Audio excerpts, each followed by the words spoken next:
여러분 방금 동훈 친구가 하는 얘기 잘 들으셨나요? 저는 튀기 위해서 이 주제를 선택했습니다. 라고 말을 하셨는데 여러분 이거 정말 중요한 겁니다. 선생님이 자유탐구하면서 누누이 말씀드리죠. 다른 사람이 하지 않은 새로운 내용에 대해서 자유탐구하는 게 가장 중요하다라고 말씀드렸습니다. 뭐 튀기 위해서라기보다는 다른 내용을 새롭게 해야 한다는 거 꼭 알아두시고요. 자, 그럼 방금 동훈 친구가 여러 가지 3가지 가설을 가지고 실험을 해서 수행을 했죠. 결국 이 탐구 과정은 실험 중심의 탐구 과정이 되는 건데, 자, 그렇다면 내가 수행하는 전체적인 자유탐구에서요, 이 자유탐구를 내가 이 결과를 확인하기 위해서는 어떤 실험을 어떻게 해야 할까? 정확하게 확인을 하고 알고 있어야 되겠죠? 자, 그러면 동훈 친구에게 물어보도록 할게요. 첫 번째가 폐기물 소각에서 효율적으로 에너지를 더 많이 얻기 위한 방법에 대한 연구였습니다. 어떻게 탐구를 수행했는지 살짝 소개 좀 해주세요. 네, 우선 첫 번째 실험에서 실험 재료를 제가 생각했었어야 됐는데요. 실험 재료 중에서 그냥 우리 주변에서 많이 접할 수 있는 나무젓가락을 제가 실험 재료로 선택했습니다.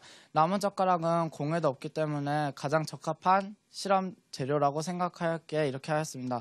그 실험 방법은 나무젓가락을 잘게 쪼갠 것과 안 쪼갠 것을 태워봤을 때 어떤 게 더 효율적으로 타고 어떤 게 더 빨리 타는지에 대해서 탐구를 해보았고, 그 다음 거에서는 그 나무젓가락에 수분을 머금은 것과 수분을 안 머금은 나무젓가락을 태웠을 때 어느 게 더 효율적으로 타는지에 대해서 탐구를 해보았습니다.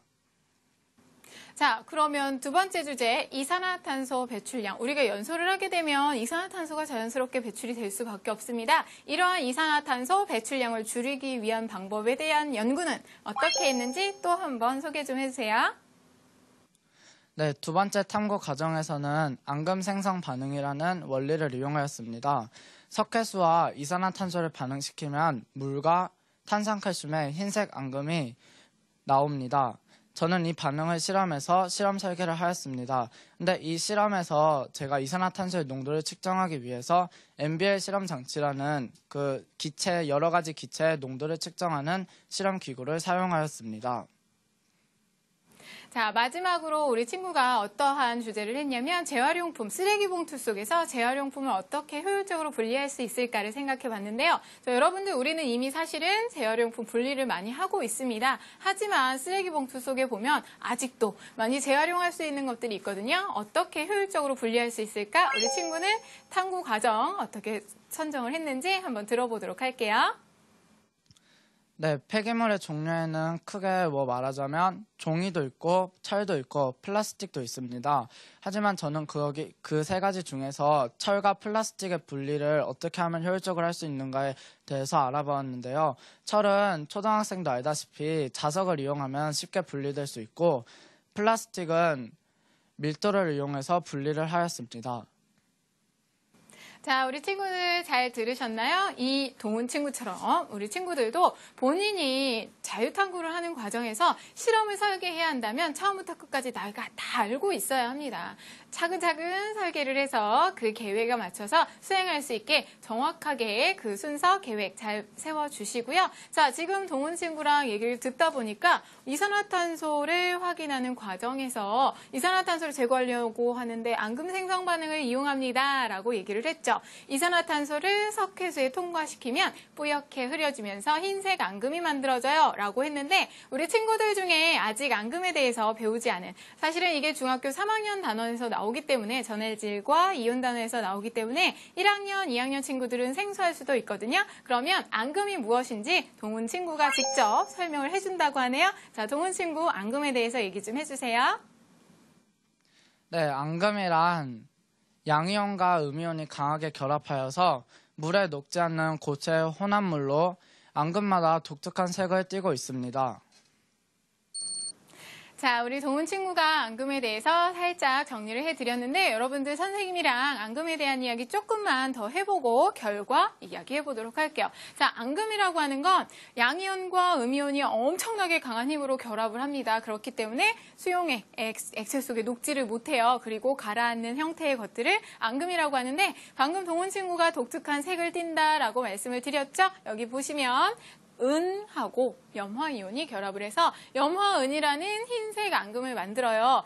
그리고 아이오딘화은 노란색, 황산, 바륨 흰색, 탄산, 칼슘 흰색, 황화구리 검은색, 아이오딘 완합 노란색 해서 이렇게 독특한 색깔의 앙금을 형성을 하게 됩니다. 그런데 아무거나 다 양이온, 음이온이라고 해서 무조건 앙금을 생성하는 건 아니고요. 지금 여기 있는 것처럼 이렇게 짝짓는 애들이 따로 있어요.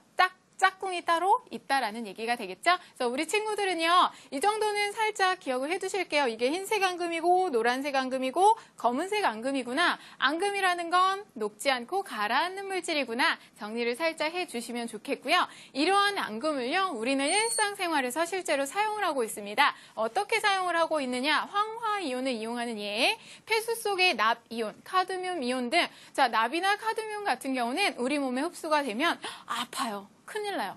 거의 사망에 이르기까지 하는 중금속입니다. 우리가 중금속에 오염될 수가 있어요. 그렇기 때문에 없애줘야 되겠죠? 이것들을 검출을 할 때 사용을 합니다. 그래서 검은색의 황화납, 황화구리, 황화구리랜다. 자, 이렇게 우리 친구의 황화카드뮴을 우리는 검출을 해내는 거죠. 가라앉히는 거예요. 이게 그냥 물속에 녹아있으면 안 되니까, 우리가 마시는 물속에 녹아있으면 안 되기 때문에 황화이온을 집어넣어서 결합을 시켜서 가라앉히면, 그러면 카드뮴하고 납은 어떻게 되겠어요? 우리 몸으로 들어오지 않겠죠. 물론 폐수를 마실 일은 없겠지만 폐수가 바깥으로 흘러나가서 강물 같은 데 들어갔을 때 물고기가 먹게 될 거고 결국 우리한테 들어오니까 없애는 거고요. 그리고 하나 더 살펴보시면 은이온을 이용해서 수돗물 속에 염화이온을 확인합니다. 염화은 흰색 앙금이 형성이 되는 거니까 이해되셨죠? 자, 이렇게 해서 앙금이 생성된다? 그러면 이산화탄소가 배출이 되면 이산화탄소를 석회수에 통과시켜서 반응을 시켜 흰색 앙금으로 가라앉히면 그러면 이산화탄소 발생량이 줄지 않을까요? 라고 앙금 생성 반응을 이용한 건데요. 자, 우리 동훈 친구가 활용한 방법을요, 실제로 여러 군데 공장 같은 데서 사용을 합니다. 이산화탄소를 좀 제거해서 내보내야